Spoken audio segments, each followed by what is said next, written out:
Australia's beautiful Crown Melbourne, host of the Southern Hemisphere's premier poker tournament, the 2008 Aussie Millions.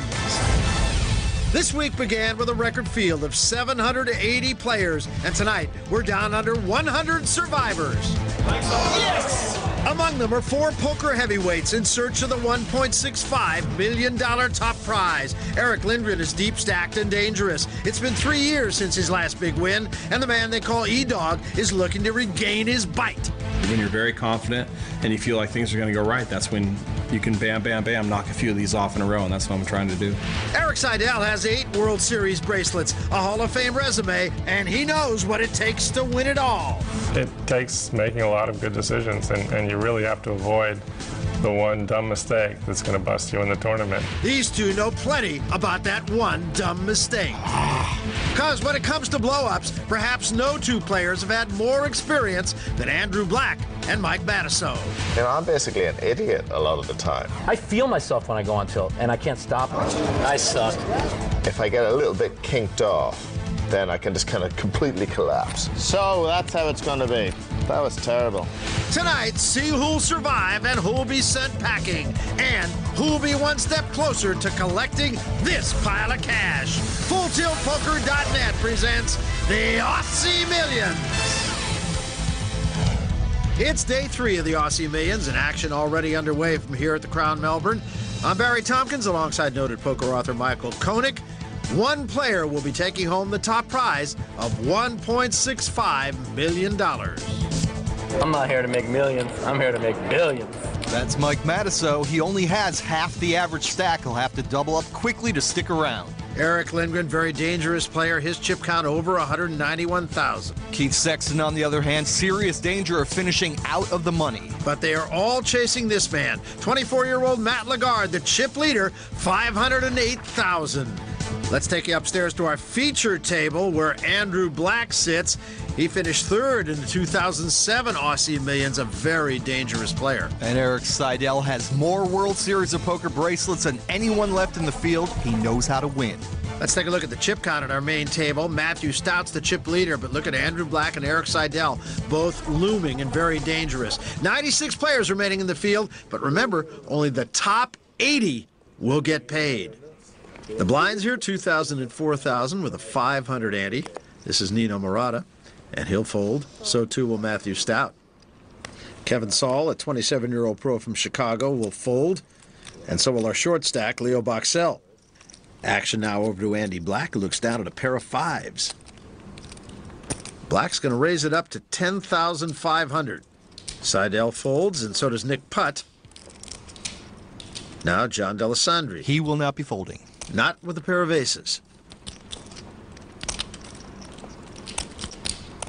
Melbourne native playing on his home turf here, counting out a raise. 35. 35,000. Now a decision for Black. How much more have you got? Are we at 90 or 80? That 35,000 represents about a quarter of D'Alessandri's stack. For Andrew Black, it's mere pocket change. And he does call. 2 to the first flop of the night, King 10-9. And I can certainly see D'Alessandri just shoving it all in right here. I'm all in. There he goes. No. Andrew Black says, no, thank you, and will fold. You had a 9, huh? I seen it when you front it. It's not a 9. Wasn't 9? No. But wasn't 9 good? We'll have to watch the replay. That's no good. You're just winding me up now. Upsetting me. All you gotta do is just put him on tilt for us. You don't need to try and put me on tilt, man. Yeah, it's I exist on tilt. Yeah. That's the space I'm trying to get into. He doesn't tilt, he's a professional. That's right. No professionals ever tilt. Everyone knows that. What's the situation downstairs, Jono? They're taking their time. I need to know who's got short stacks and how much. Well, as we get closer to the money, you can see that many players become very concerned with just cashing. And right now, Eric Lindgren has called the all-in of 46-year-old Michael Russell.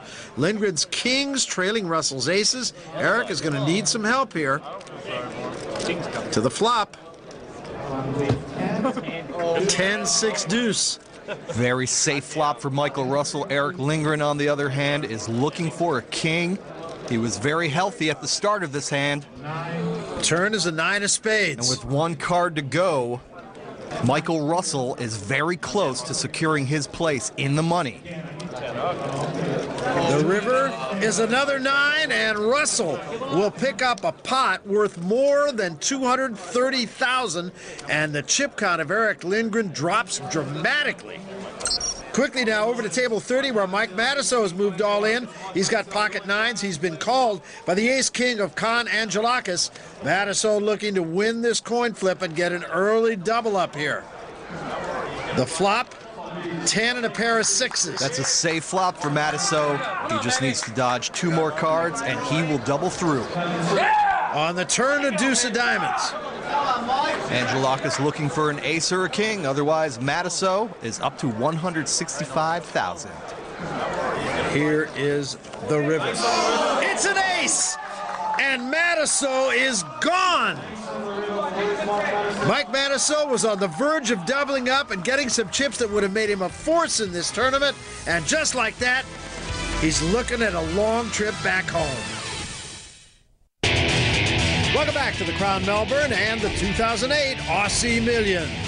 Well, the record field continuing to shrink as the dash for the cash continues. Some players just trying to survive. I can't handle this. I'm going to have a heart attack, I reckon. While others have different goals in mind. Back downstairs, we're inching closer and closer to the money. Moments ago, Keith Sexton was all in for his remaining chips, pocket 10s, and leading the ace-king of Jay Melancon after the turn. Sexton needed to avoid an ace or a king on the river to double up, but an ace came off on the end, and a disappointed Keith Sexton was eliminated 8 places from the money. Picking up the action at table 30, where Keith's son, Matt Sexton, has moved all in with the same hand as his dad, pocket 10s. Keith and his brother Paul looking on, hoping Matt's 10s will hold up against Tyler Cornell, who turned over Queen Jack, looking to finish off all the Sextons. The flop, pair of aces and a tray. Sexton needs to dodge running flush cards or a queen or jack. To the turn, 3 of spades. Now there are only 6 cards in the deck that beat Sexton, the queens and the jacks. And the river. It's a queen! Unbelievable. Matt Sexton's taken out of this tournament. He'll be in 84th place. He and his father both rivered with pocket 10s, now both leave together on the wrong side of the money. So only 83 players of the 780 that began remain. The top 80 get paid. Matt Lagarde's the chip leader.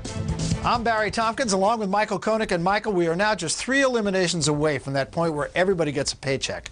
How does that affect play? What it does is turn our poker tournament into what political scientists would call a broken economy. The rich get richer.